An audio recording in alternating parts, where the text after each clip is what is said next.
York. Barbara Walters. Good evening, and welcome to 2020.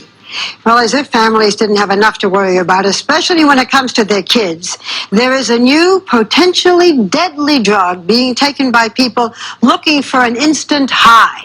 Now, the most amazing part of the story, the drug is actually a miracle painkiller designed to help cancer patients.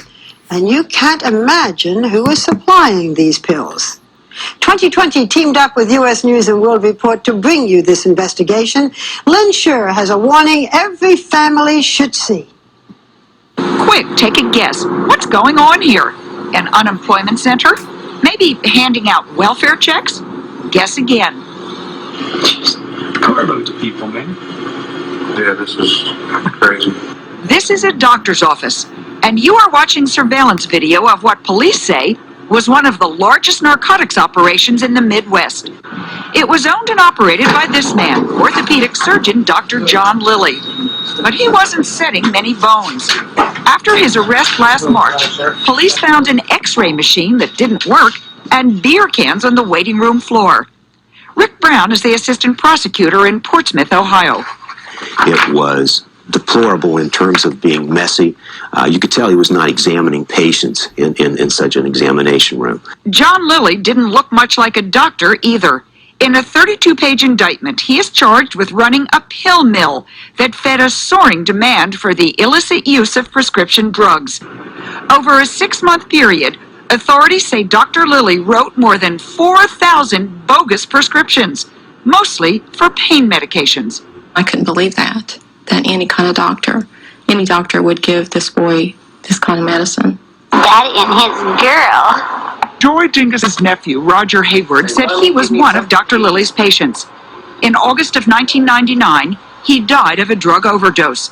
Among the numerous drugs found in his system, OxyContin, a morphine-like drug to combat chronic pain that is highly addictive. And once he got started, he couldn't stop. And he wanted to.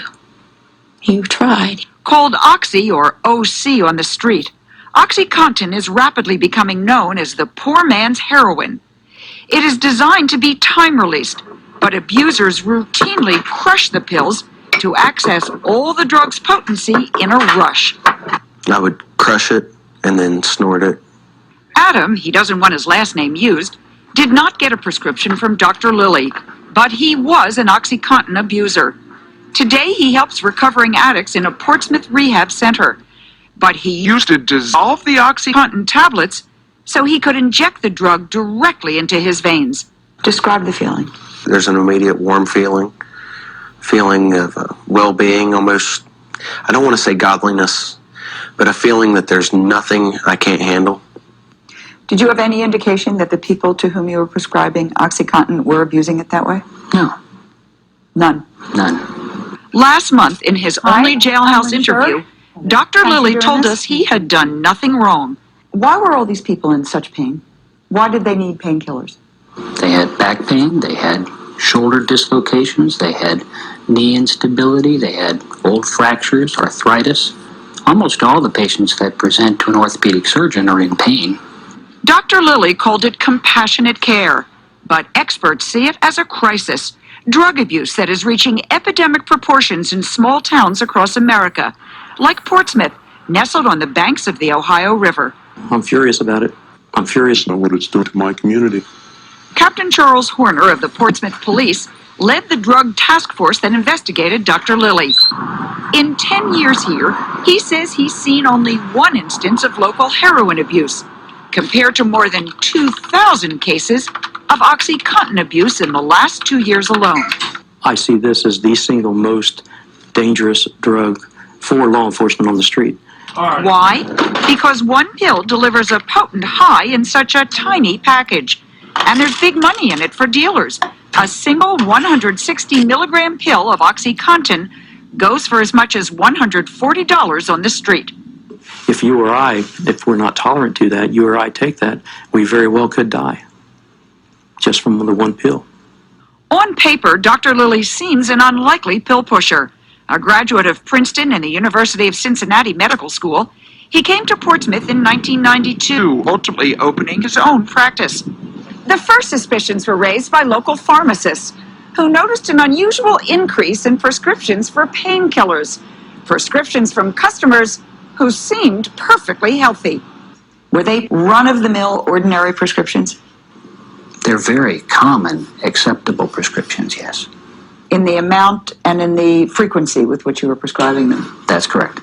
Right out of the book, normal dosages. But pharmacy records for a 6-month period showed Dr. Lilly's prescriptions were almost exclusively for narcotics. And there was something else curious, as these police surveillance tapes show. Patients would line up, just waiting for Dr. Lilly to arrive.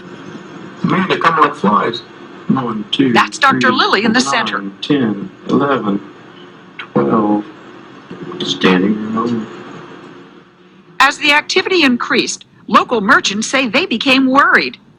Even the mailman noticed what he says became a virtual circus. They had that parking lot across there full. The streets was full. They was ordering food down here in their cars.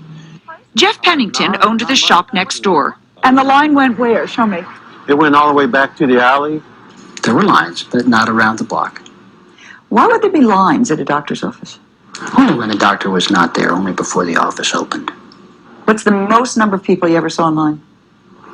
In line, 20, because 20 people would be coming in at one time. That's a lot of people in line. Yes, it is. Sounds like a good business. It was a good business.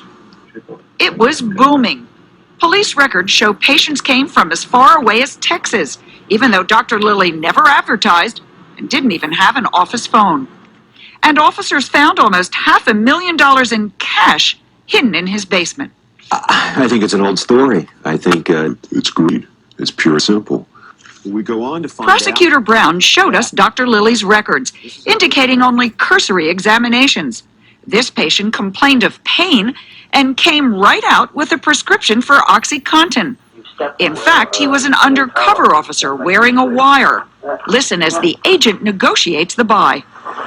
Now, I tell you, boys, if I am going to write oxys, I've been getting a lot more for them. Because there was I know that, but that's all I had with me. That's the thing about it. How about I just do one great big oxy thing from a boy over here, and you participate? I usually run 120/20s for 8. Not until after the deal for the drugs is done does Dr. Lilly actually examine him. Now, tell me where it hurts. No stoppage. Everywhere. What do you say to the people of Portsmouth? The patients are not complaining about this care. The patients benefited from this care. There may be some who have sold their pills, unbeknownst to me, and that is their crime. But Dr. Lilly went beyond even facilitating the drugs. Police say he tried to trade them for weapons. Here he is trying to buy an M16 rifle from a man he doesn't know is a police agent. I know you like a little discount when you come for your pills. Yeah. And if you come off. Shortly after Dr. Lilly bought the gun, police arrested him. Were you trying to buy one? That will come out at trial. But Dr. Lilly never went to trial, instead accepting a plea bargain. He pled guilty to corruption, including trafficking in drugs. In return, other charges were dismissed, while the weapons charges are still pending in federal court. Dr. Lilly lost his license, was fined $20,000, and sentenced to 3 years in state prison. He forfeited his past and everything he worked for. He forfeited the monies that he earned illegally, and he forfeited his future. Portsmouth officials are relieved to get Dr. Lilly out of business and out of town. But they know that won't keep others from getting hooked on oxys, and that it won't bring back the lives of those already lost. I blame the Dr. Lillys, yes. I do. I think Roger would be here today if it wasn't for the OxyContin, and I wouldn't be missing him today.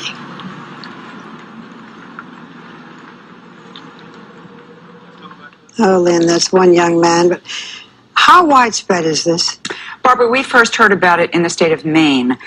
It has since spread to Ohio, West Virginia, Maryland, Pennsylvania that we know of, and just this week in the state of Kentucky, federal officials arrested some 200 people for either abusing or dealing in OxyContin.